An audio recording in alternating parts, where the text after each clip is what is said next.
black and white. Brace for the change, brace for the rage, brace for the wave. I've been going through it. Y'all know the pain, driving insane, deep in your veins. Y'all know how I prove it. Steer through the lanes, gripping the grain. Miles an hour, yeah, miles of fluid.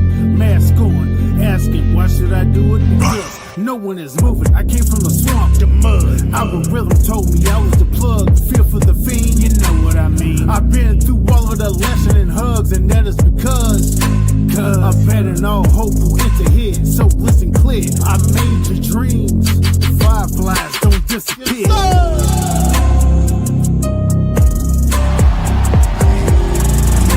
Everywhere. And then every once in a while, there would be. What's up, everybody? Thank you all so much for joining us for another episode of Fireflies Forever. And I got to be honest with y'all. I was happy to see Danhausen. I was happy to see Roman back on TV, although that promo made me feel some type of way. I'd have to fight if I was one of them. But something that just made my day, seeing James Chadwick back in chat. James has been dealing with some health stuff, so I know he's been away for a bit, but he's missed everyone. I've tried my best to stay in contact with him, but he's back in chat. So this is for James. And as always, I am joined by my good friend Chris here. What's up, Chris? How are you? Doing really good. Got to go to Raw last night. It was an awesome show. I had a blast there. So, yeah. Man, did you have a heck of a show to see? Yes, that was a lot of fun. It's always, it's always a gamble. What you get these tickets months and months in advance. You have no idea what you're going to see. I've been to some that were not very good, but luckily last night I got to go to a really good one. Yeah. I mean, you got to see that epic battle, war of words, between Roman Reigns and CM Roman Man. Ooh. You got two of the best on the mic going at it. It's going to be cinema, that's for sure. For sure. And they delivered. You got Danhausen doing Danhausen things. Oh yeah, definitely love to see that. Cursing people and yeah, asking to be in the Hall of Dom Fame. Lose his IC title to Penta. That was amazing. Yep. So glad to see that. Yes, I mean that just what a way to introduce him. Mm-hmm. Yeah, Clown said you got to see Danhausen's first curse. Oh yeah, hopefully we'll see many more. Yes, and we'll talk about Danhausen a little bit more coming up, but yeah, Chris, man, what a show to see live and in person. Oh yeah, very glad it was in Indianapolis. Yeah, that was tremendous show. Yeah, and coming off of a great Elimination Chamber too. I really enjoyed that show. Yeah. Good one to have. Yeah. I enjoyed it, and I actually went back and watched a couple things again because I don't know if I really gave them enough of my attention the first time because I was so divided in doing other things. So I went back and I enjoyed it more the second time around. But yeah, I thought it was a good show. Yeah. Clown saying I want them to slap his logo on the Goodyear belt. Or actually, better yet, get one of those little mini blimps that they fly around inside the arena and put his face on that one. They could definitely do that with CGI and the graphics team. Mm-hmm. Like have a little blimp flying around the crowd during his thing, like Cody has the skull thing, his tattoo, basically. Yeah. I'm glad that Danhausen was able to make an impact on the show that quickly. Mm-hmm. I mean, it was already wants just demanding a Hall of Fame induction this year too. Yeah. And not only that, but he asked for a lot in that. But the shade at JD McDonough, I thought was just that was funny. fantastic.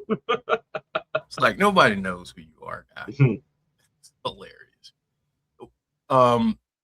Was there, so other than Danhausen's curse and obviously the Punk and Roman promo, was there anything else that maybe we didn't get to see as a live crowd that maybe you all got to see live there that you thought was pretty neat? Or there was a couple. I was really close to an area where they did a couple interviews. I don't know if it was shown on TV or not. They did an interview with Natty and one with Javon Evans. That was like right by the section where I was at, so that was kind of cool. I was pretty close to them there. That's awesome. That's awesome, man. It's very true, James. James with yep, a factoid right there. Yeah, and we'll talk about that too. Danhausen has cursed more people in the WWE than Nikki Cross has had matches in the last 2 years. Yes. Yeah, I was telling Jeff before the show, I'm not super familiar with Danhausen. I've seen a little bit of his stuff, but I'm really excited. You know, I feel like they've gone away a little too much from the whole comedy thing. I mean, they barely even use R-Truth for that much anymore, and that used to be a bigger staple on WWE's shows and stuff. So I'm hopefully that them signing Danhausen means they're going to make a bigger commitment to going back to that, because I think the show is sorely needed. Like 3-hour wrestling show can be a lot. And having some comedy bits in there really helps break things up, gives it more variety, more entertainment stuff. So I'm really hoping that's what they're going to do with him, is have some more comedy stuff throughout their shows. And I also think that this allows you to play with the concept of supernatural a little bit. Oh yeah, because he is 100% a supernatural character. I mean, so you can play around with it. I mean, obviously he's a comedic character, but still has that supernatural. Yeah. I mean, because not many people walk around saying you're cursed and then you're actually cursed. And you're cursed and you lose a title that you've held for a while. Speaking of that, I want to say this too. Dominic Mysterio, what a run he's been on. Yeah. Although I didn't realize it till last night that he has not, that was his first defense of the IC title since he won it from Cena back in Survivor Series, which that's just criminal to go that long without defending a title. Wow. Yeah. So wait, that was back in November. Yeah. Survivor Series, yeah. That's the first time he has defended that IC title since he beat John Cena for it. Wow. Yeah. So I'm glad they took it off of him, because I that always drives me crazy when they don't have, title defenses for such long periods of time like that. Yeah. It's like, why are they even champion then if they're not going to ever defend their title? Right. Yeah, absolutely. Well, we're gonna talk a little bit more about Danhausen soon, because if you're not familiar with them, folks in the chat, do yourself a favor. Just go on YouTube, look up some clips. You'll have a good time doing it. You'll see him curse other people. You'll see some of his interviews. He's absolutely. See him do the Pee Wee Herman dance on the ring. Yes. Yes. Yes. Junk Punch Hero says, and Javon can move his neck, was worried. Yeah. That was scary. So, but yeah, let's, as we always do, we start out with memories. So, Chris, I will have you set this particular memory up, and then we will talk about it on the other side. And I'll get back to the schedule and all that later. Okay. Yeah, this one, I know I've shown some clips from this before, but I don't believe I've ever shown this one. So this is from a trip that we took years ago when Logan was just a little baby down in North Carolina. This it was like a farm, some kind of a farm / ranch place that we went to, and they had it was a pretty neat thing where you go around and like they're on the back of this like wagon and they give you food and stuff, and all these different kind of animals just like come right up to you and you feed them and stuff. Pretty neat thing. But yeah, this is a clip from that. We took the kids with us and went with Jodie's parents and did that. This is one of the clips from that. All right, here we go.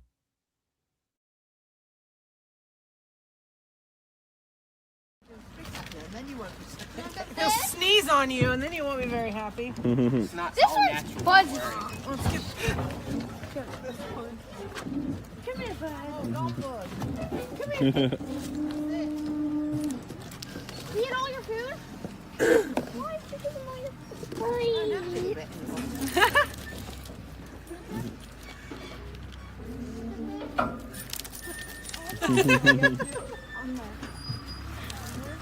Oh, jeez. All right, guys, we're gonna start.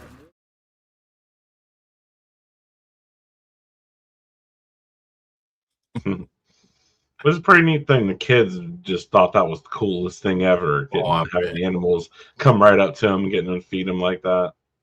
I bet, man. Yeah. Clown says he has a match in a bar and does the dance on the bar. That's true. Yes, very true. But no, that's awesome, man. We have a similar place up here, and yeah, the kids love it. Absolutely love stuff like that. JJ got a chance to feed a giraffe when he was. There was giraffes there too. They got to feed. I think I've shown that clip before, but yeah, that's awesome. And before we move to artwork, we have someone celebrating a birthday. Happy birthday to Clay, who is in our chat right now and joining us from Facebook. So happy birthday, Clay. Here we go.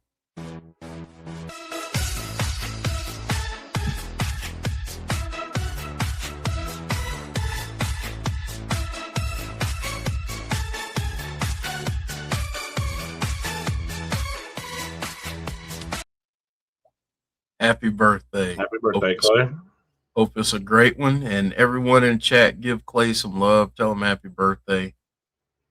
Don't ask him how old he is. If he wants to tell you, don't be rude. And don't be rude. Some of us don't mind telling our age, and some of us do. Some people are a little longer in the tooth than others. So, but yeah, so we'll get into some artwork. We do have one piece this week that we will showcase here, and just want to let you all know I'm not going to add the graphic back, but artwork submissions are greatly appreciated. So yes, if you see anything cool out there, send it our way. Yeah, you sound about like us, Junk Punch Hero. So here's Nicole Barnes. We can't say Feluca. It's Barnes. And by the way, I want to send out my condolences to her and Danny. Danny, I believe, lost his mother over the weekend. Yeah. And so I just want to send our thoughts and prayers and condolences to them and their family, and just let them both know that that we're here for them, and to reach out to any of us. And I know that we can chat with you. If there's anything we can do, please let us know. Yep, absolutely. But I definitely wanted to show this today. As always, Nicole does great work. And yes, she does. This is amazing. So yeah, this is amazing. So yeah, again, thank you, Nicole, for your talent and your artwork, and honestly, just being the amazing person that you are. And just know that we're thinking of you, and if you need anything, just please let us know. All right, so we're gonna move to the next part of the show, which is our topics and reaction. And there was recently an interview with Bruce Pritchard where he discussed working with Bray Wyatt. So Chris, if you don't mind Did you have a chance to take a look at this? And if so, what did you get from it? Yeah, so there wasn't a whole lot there. He didn't really go into much specific, but I still thought it was worthy of talking about just because I thought the comments section around this was really interesting. Some people got pretty mad about this statement, and so what I thought, he said that it was a joy to work with Bray Wyatt, but it was often could be difficult to work with him. And I think maybe the people that got upset about that comment just weren't possibly looking at it the right way. What I feel like Bruce Pritchard probably meant there about being Bray Wyatt being difficult to work with was just, we all know what a creative genius Bray was, and Bray had a certain story in his head that he always wanted to tell, and sometimes that just wasn't always feasible to tell it in the way that he wanted it to. And at the end of the day, there's management in WWE that are going to have the final say on things that they do and things that they don't do. And I'm sure sometimes Bray unfortunately got told no about things that he wanted to do for whatever reason. They didn't feel that it was going to work or whatever. It didn't feel like it was going to be profitable, things like that. And so I'm guessing that's probably where he was coming from, was just that I'm sure Bray was adamant about his ideas and wanting to do them, but they, unfortunately probably had to tell him no sometimes. So I don't look at that as a negative in any way. That's just, that's just part of being a creative person. I think you're gonna have all these ideas, and unfortunately they're not all ever going to get used. I'm sure Bray had all kinds of things that we don't even know about that he would have wanted to do and stuff. So I just think, I don't think that was a negative shot at Bray by any means. I think that's why he said he was a joy to work with. But yeah, I think that Bray probably just fought for his ideas and maybe got upset sometimes when they couldn't be used. Yeah. And honestly, if you're the type of person that's a creative, that's an artist in any way, whether it's music, whether it's painting, whatever type of art, if you're creative in any type of way, man, like, you want to see your vision come to life. And when you're at the mercy of others to make that vision come to life, and or the direction that they're taking is not in line with what you believe to be the way to get there, then yeah, I'm sure it could get frustrating. And artists can, if they want to voice their opinions and stand on the table and do that, that's their right, because that's a part of their art too. And I think sometimes, like Clown said, it's not the internet if comments aren't filled with. And especially, he created characters and things that I'm sure he was very attached to them. They were very personal to him, and he didn't want to see them used in a way that he didn't want, so totally understandable. Yep. Junk Punch Hero saying the Mountain Dew Dark Light match gets pooped on. I enjoyed it. Try things. Can't hit a home run without swinging away. Absolutely agree. Yeah, I agree. I like that match. Is it my favorite match ever? No, absolutely not. But I enjoyed that match. I thought it was something different that had some cool ideas. I think the biggest reason why that match gets hate is because that was his first match back in a long time, and he was setting up a lot of things that unfortunately we never got to see. I think had we seen the things he was setting up, it probably that match would have been in a whole different light, but unfortunately things didn't go that way. Right. Yeah, I completely agree. I think I won't go there yet because I want us to talk about the next comment or the next thing that was out there that you sent over, which this says, unpopular opinion, Vince McMahon booked Bray Wyatt better than Triple H has been booking the Wyatt Sicks, and he created both groups. So, Chris, what did you think about this comment? Do you agree, disagree? Are you kind of in the middle on it? Can you be in the middle on it? What are folks' takes on that opinion? So I strongly disagree with this statement. I really don't understand why Triple H is getting so much crap lately about his creative. I mean, of course, it's far from perfect. No, I don't expect perfect creative from any wrestling company or any, you know, creative team or anything. But I feel like everyone's looking back with rose-colored glasses now at Vince McMahon and thinking everything he did was great. Do we not remember some of the terrible booking for years straight that happened on WWE programming under Vince? I mean, it was awful. I specifically remember myself, and I know I wasn't alone, thinking, man, I wish that something would happen and Vince would be out of here because his booking is horrible. But You could argue that two of Bray's most hated matches are because of Vince McMahon. yeah, 100%.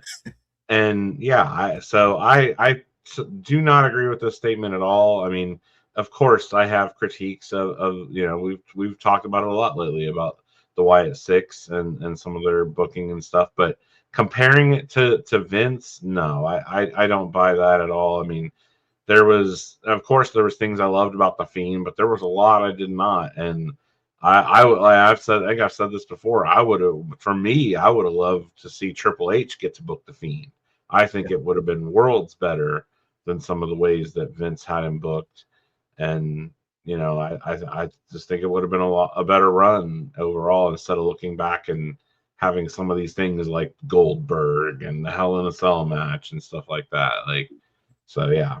I couldn't disagree with this statement more. I think that overall, barring the hiccups that have happened that were no one's fault and everything, the Wyatt Sicks have not been badly booked, in my opinion, at all. And even just as a general overall, I think overall, since Triple H took over, he's done a pretty good job with booking and running WWE and taking over for Vince.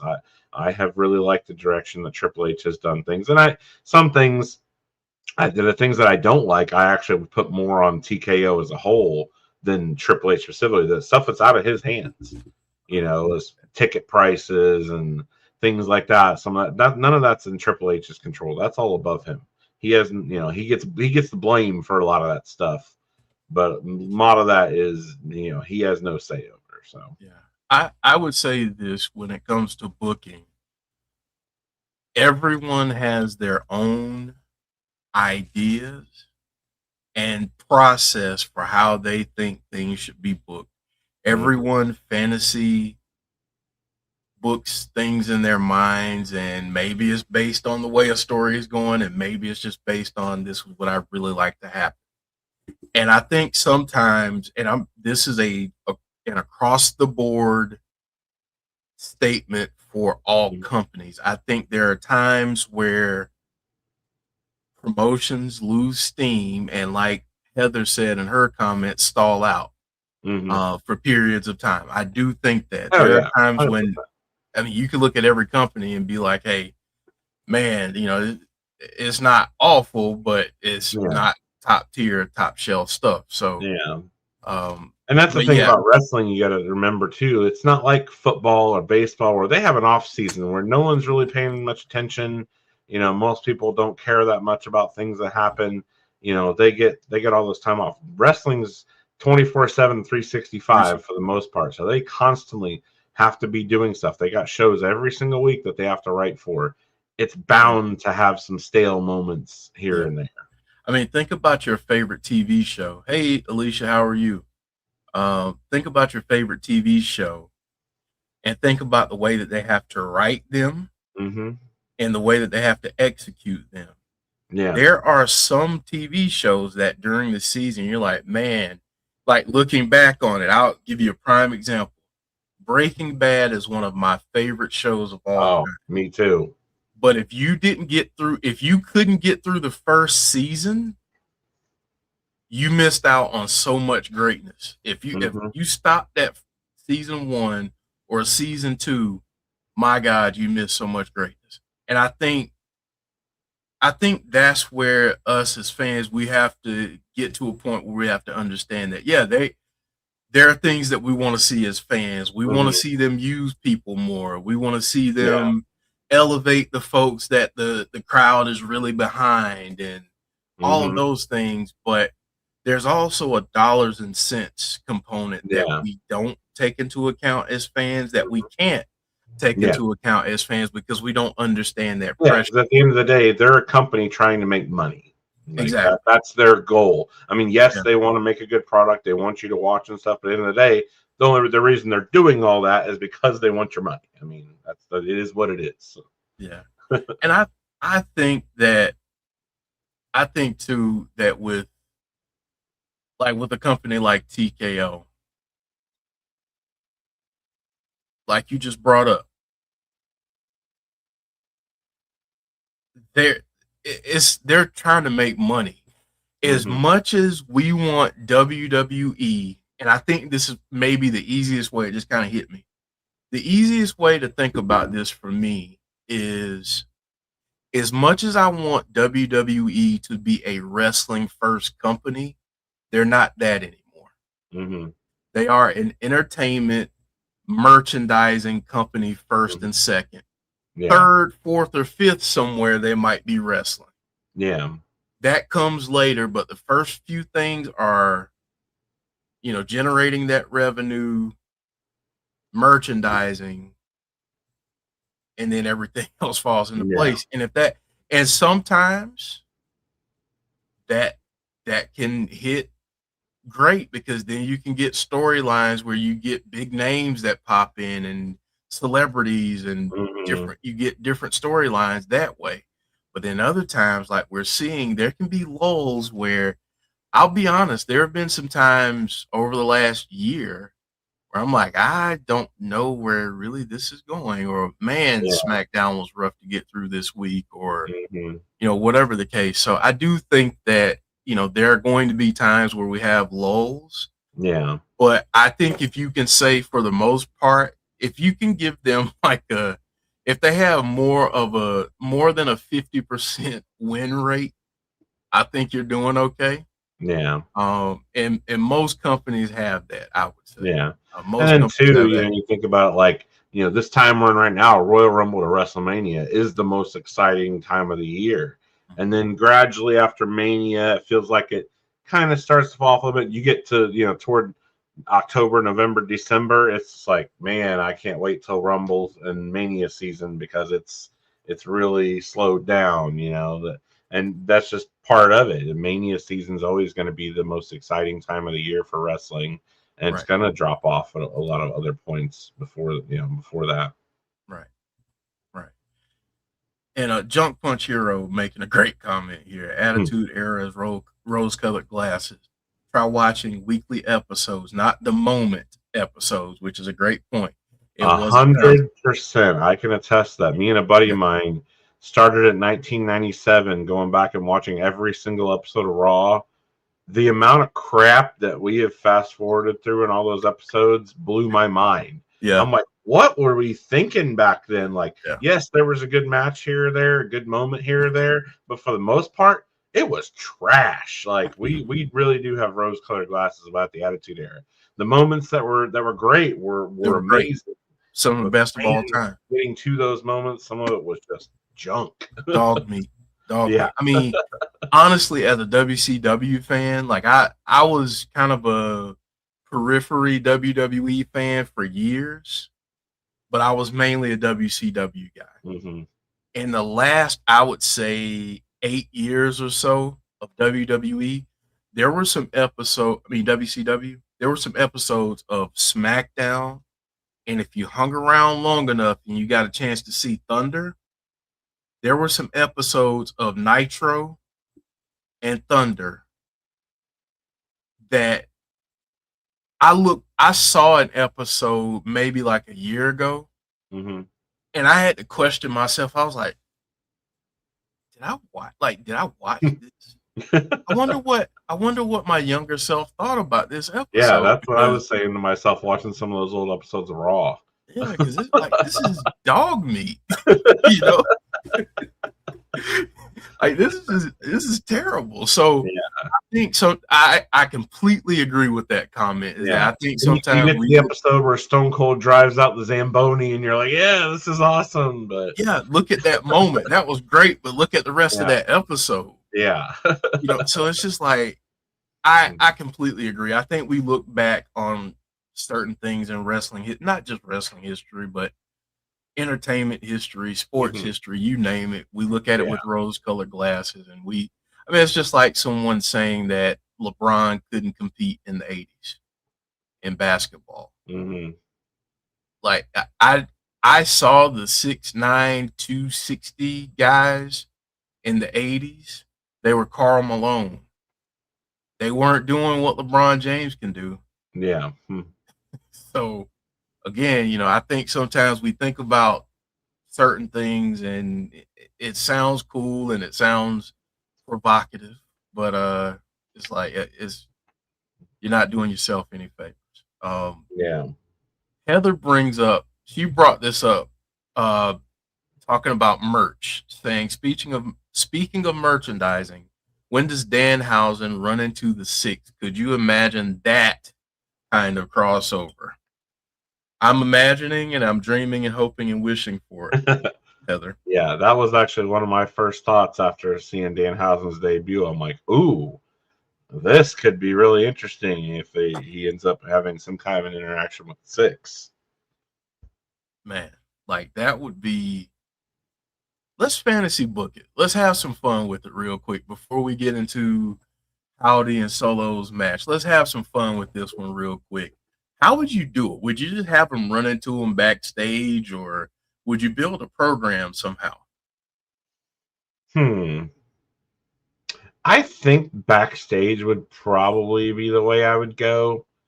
Just, maybe see them hanging out or something back there, and he walks by and, obviously probably is curious about them, takes a liking to them because of their appearance. It's he likes dark things, so he would probably like them and start talking to them, strike up a conversation, ask them a question, something like that with them. And yeah, it'd be interesting to see what they could do. But yeah, I could definitely see them. I would think that he'd probably be more on their side of things. I don't really see them being opposed to each other.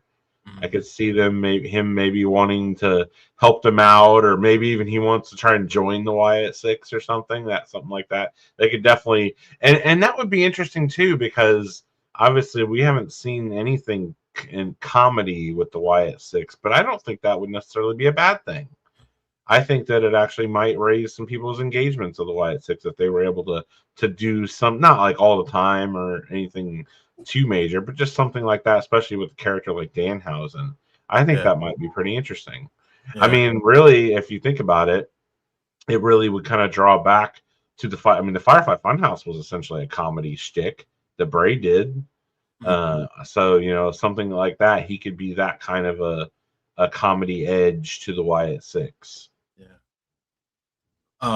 Junk Punch Hero saying, I hope Danhausen asked Eric Rowan about his no, not the spider. Didn't you used to have a spider? He could take credit for cursing that thing and sending it away. Yeah. Clown saying, I team Danhausen with Alistair, serious evil, with comedic evil, and have them get into a program with the Wyatts. That would be interesting. I kind of like that idea. That would be awesome. That would be awesome. You just see Alistair like rolling his eyes at him or something like. I would love to see an interaction with Danhausen and Obafemi, just because they're complete opposite ends of the spectrum, and I just want to see how awkward it could be. That's what I really want to see. But no, I really do want to see Danhausen work with the Wyatt Sicks in some way, shape, or form. But this just shows that Bray was thinking about the guy and thinking about how they could have worked together, which I think would have been tremendous. Oh, yeah. Instead of Friendship Frog, you could have gotten Danhausen. Oh, yeah. I would have killed to see Danhausen on an episode of Firefly Funhouse.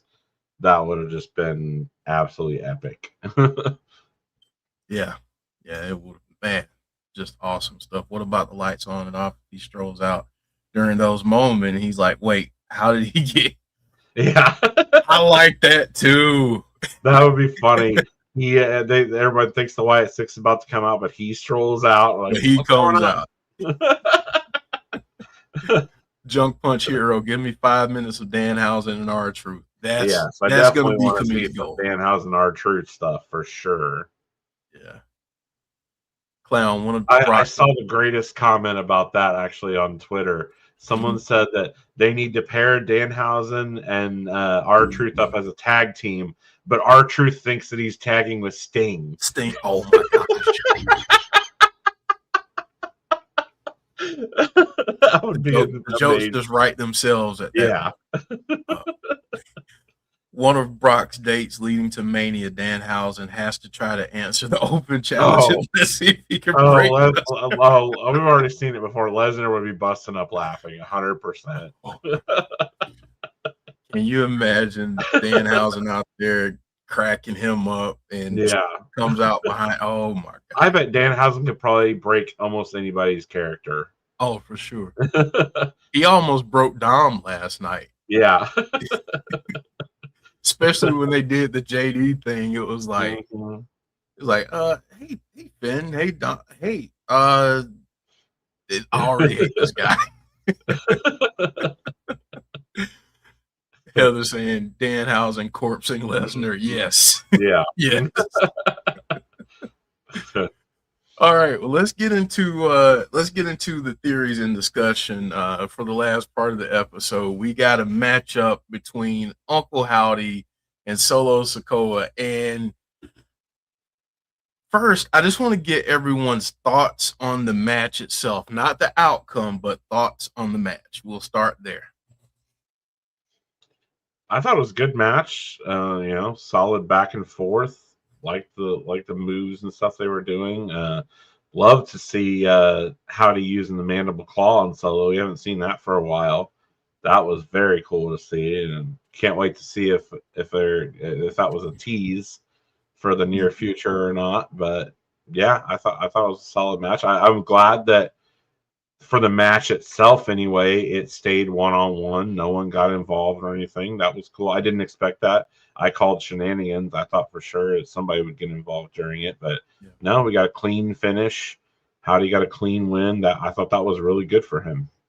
What do you feel the importance is of Howdy picking up the win in that fashion, especially at this point, given what we've got in the last little bit?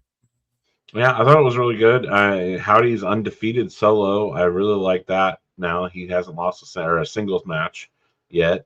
So that was good. I feel like as him being the leader, that's an important thing to do. I would love to see if they keep that going for a long time, even if they could draw back on that. If things get serious and Howdy needs to have a one-on-one match with somebody, like it's a big deal that he hasn't lost one yet.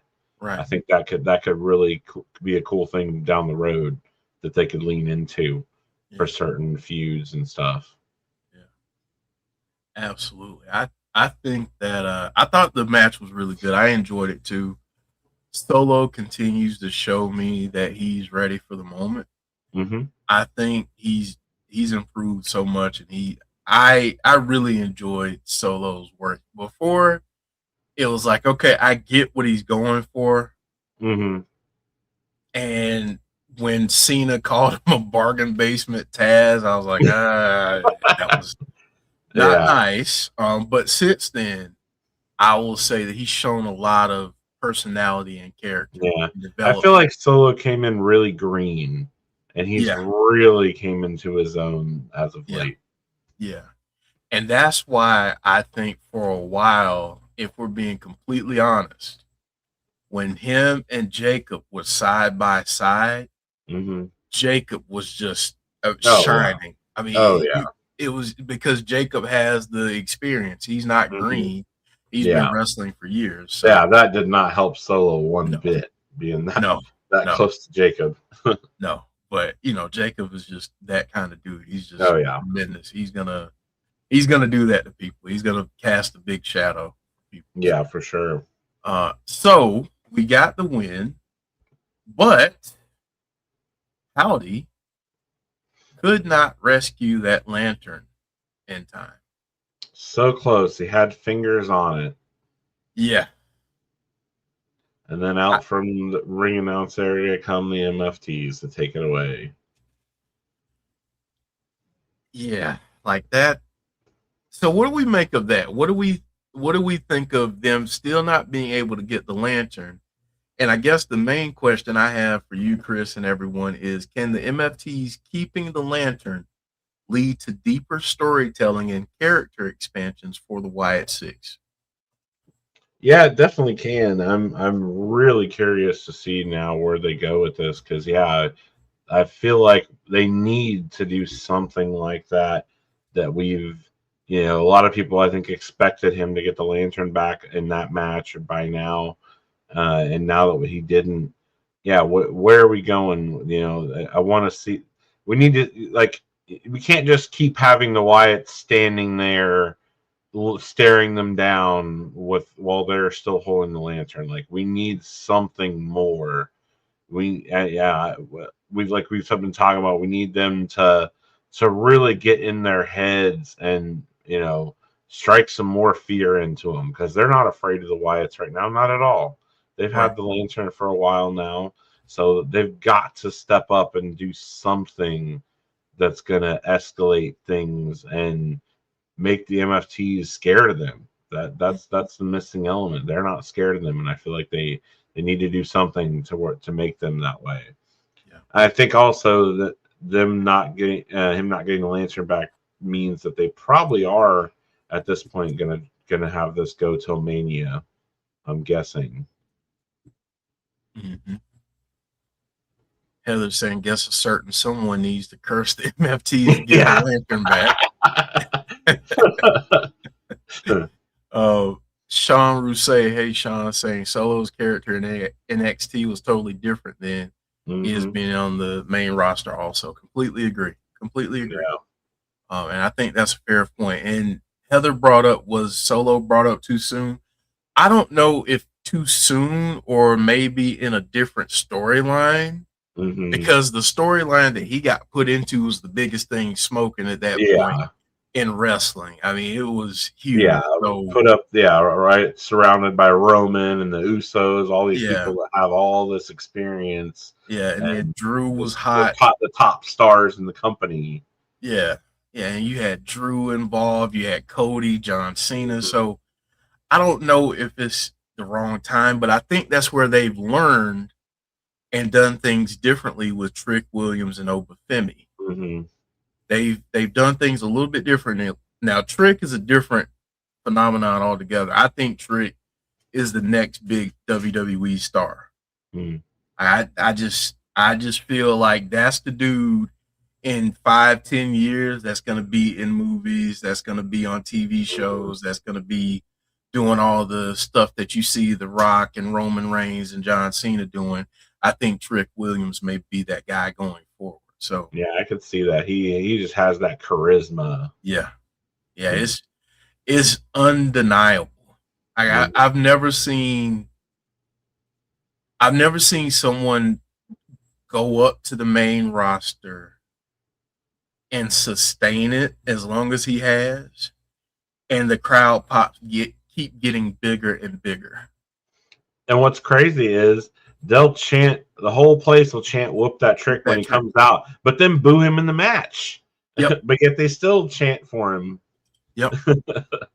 So no, it's been that's been a lot of fun. But I hope that Danhausen, it would be cool to see Danhausen get involved with getting the lantern back. And I think I wanted to bring this up too, with the possible way that they can tie in Danhausen with the Wyatt Sicks. I don't know that Danhausen necessarily needs to be on one show. Yeah, I don't think that he does. I think you can use them different places. Oh yeah, I think we probably will end up seeing him on SmackDown a lot, just because they have 3 hours to fill, and that would be great to put some comedy in there, like we were talking about. But yeah, I think that they would be smart if they didn't commit him to one show or anything.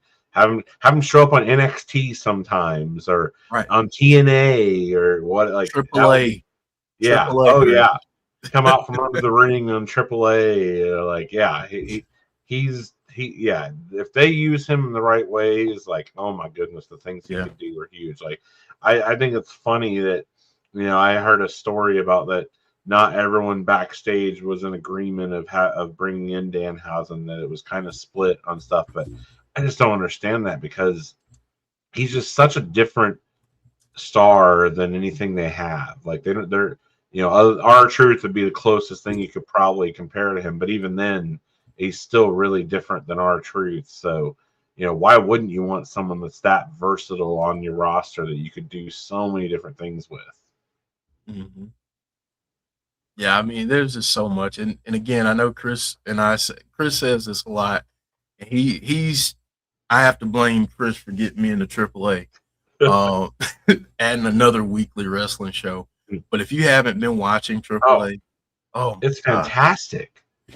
It is so good. Like I look forward to Saturday nights now to go watch that hour of AAA. It's so entertaining. Yep, so entertaining. Yep. And at some point, Chris, we may have to entertain. We'll talk. We'll talk after. Okay. We'll talk after.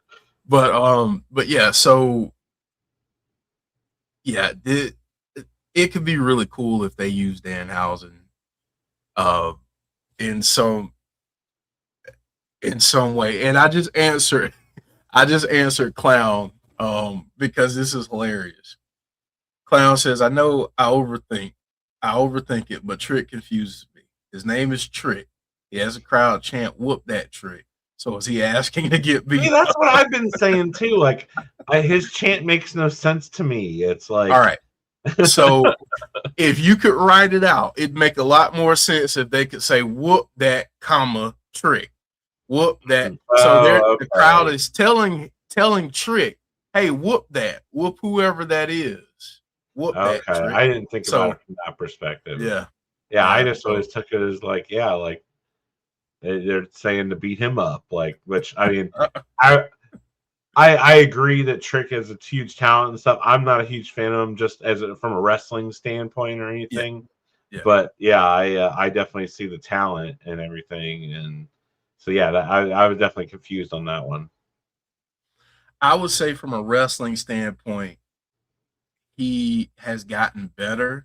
He's a lot better than what he used to be in terms of in-ring work. And that's going to be the case because he was coming from football to wrestling. Yeah.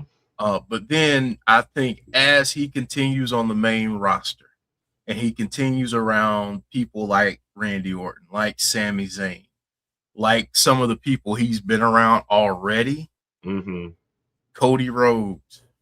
I mean, there's so much potential. So I think he has a chance to get even better. Oh yeah, for sure. Let's see. Not sure how true it is, but they said Danhausen will be on Raw, SmackDown, and AAA. I hope so. I think that would be very smart to use him in different places like that. Yeah. Sean Rousset, I think of that movie every time I hear his theme too. I think of the movie Hustle and Flow. If you've never seen it, you don't have to watch the whole movie. It's not the best movie. I love it, but there's a song in there that the main character makes, and he's basically saying "Whoop that Trick" during the song. So that's what I think of too, Sean Rousset. Junk Punch Hero saying, "I think Booker T is why Whoop That Trick is chanted, but he's a heel. He keeps getting put in the ring with the people the crowd likes." Yeah, Booker T definitely helps with getting chanted during those crowds. And if Joe Hendry could get any bigger, Booker T doing what he's doing with his theme right now is going to make Joe Hendry even bigger. Heather Wright saying 2 words, Mr. Iguana. Oh, yeah. That would be hilarious to see an interaction between him and Danhausen for sure. Please and thank you. Junk Punch Hero, I did a in real time correction. I knew where you were going with that, but yeah, I did a live edit for you. I omitted your comment, so I knew where you were going. No, the reason why my mom, God rest her soul, that was one of her favorites. And I met him a few years ago, and he was real nice, real cool, and I will forever be inspired and in awe of that man and what he was able to accomplish. So, but no, I knew where you were going as soon as I saw it. I was like, yeah. And I think it's absolutely ridiculous that he got named the worst commentator in wrestling. That's such crap. Well, you know what they say I know it's Dave about Meltzer, and that's a whole other thing, but yeah. still. Yeah, I was going to I'm probably gonna do that as my next grievance on Sunday. So yeah, because that deserves. They need to rename that whole awards to just the I Hate WWE awards. Is what they need to do. That's it. I mean, you know how WWE has their awards. You know how they used to have the Slammies. Oh, the Slammies, yeah. Yeah. Well, at this point, it should just be like whatever AEW, what they want to call their awards. It should just be that. Mm-hmm. I mean, yeah, it should be that because it's basically AEW and New Japan Stardom. So just let them have the award since you think everybody else sucks. Mm-hmm. But anyway, I digress. Before we get out of here, though, last question I have for you, Chris, and for the chat.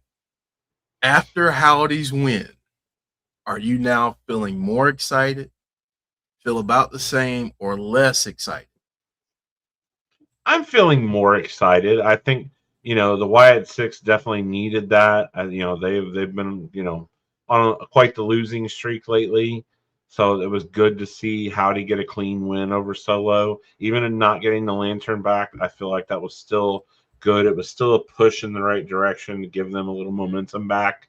And I'm really excited to see what's next. What do we get on SmackDown this week? What do they have to say about beating Solo, but yet the MFTs coming out and still stealing the lantern from him? That's what I'm really curious. I think it's going to, Solo did what Howdy wanted. He did come out and fight him by himself without his family, and Howdy won. But then he still had his family come out to help keep the lantern from him. So, yeah, I'm curious to see what Howdy has to say about that. Yeah, me too. I'm excited about what's to come. I hope that we have things go a little bit more towards the horror side. And a little bit. Yeah, if we get any kind of inkling that it's going that way, I'll be even more excited. And that's why I wonder, him using the mandible claw, I think that's why I'm curious about this week. If we see anything darker at all, then I'll be really excited to see if that's that's where we're going. But I like like I said, I like the idea that him not getting the lantern back now probably means this is going to Mania. And we're going to have some kind of a match for the lantern at Mania. And I love the sound of that. They absolutely, they haven't been on a Mania card yet, I don't believe. And I would love to see them on there. I feel like they deserve it. They should get that spotlight to be on a Mania card. So I'm really hoping that's where we're going here, is them on a match at Mania. Yeah, I hope so. And before we head out, any final thoughts before we go on? Just the stories or your night at WWE Raw or anything else you want to share? No, I can't really think of anything else. So I say this every week, but they do a good job of hooking me in, and like I'm really excited for SmackDown. I can't wait to see what we get next. Even if we don't get much or we get something small, it's just enough. I'm like, okay, well, what about next week? I can't wait to see what happens next week. So they're doing a good job of that. I'm still hooked. Absolutely. I am too. And obviously, there are going to be some things that work and don't work. Mm-hmm. There are going to be things that don't land like they should, but We'll see where it goes. Hopefully, and they need to come out with some more Wyatt Sicks merch. Like, we've not gotten much merch. I mean, you think back to Bray. I mean, every other week there was some kind of new Bray merch or something, and there's just been a huge drought. It's like, you know, give us some stuff. I know people will buy it. You know, they'll make money off of whatever they do with Wyatt Sicks. So put out some Wyatt Sicks merch. Please and thank you. And I am going to end most episodes now like this before we completely close out. WWE and anyone who is listening, who may be listening, please, for the love of all things holy, put Nikki in a match. Yes, we need to start like an online petition or something. Yes. Get something going. Put Nikki Cross in a match. Yeah, please, and thank you. It's been way too long. All right, folks, we're gonna head out. Chris, thank you so much again, man. Really appreciate it. Yeah, no problem. This was a lot of fun. Yeah, man. Thank all of you in the chat. We will be back on Thursday for TNA Wrestling, our watch along. That will begin at 8:30 p.m. Eastern. And if you haven't been watching TNA, my goodness, it's getting really good. So you got to check that out. We were off last week, but we'll be back this week. So come hang out with us Thursday night, 8:30 p.m. Eastern. Then we'll be back on Sunday for another episode of Between the Ropes, where I'll talk about the ridiculousness of quote unquote wrestling journalists calling Hall of Famers the worst of anything. So, all right, folks. Well, you all take care. Good to see everyone. Glad to see James in the house. Glad to see Heather. Glad to see all of you. Thank you all so much for your participation, your comments, your theories and ideas. And we will see you next week on another episode of Fireflies Forever. Take care, everyone.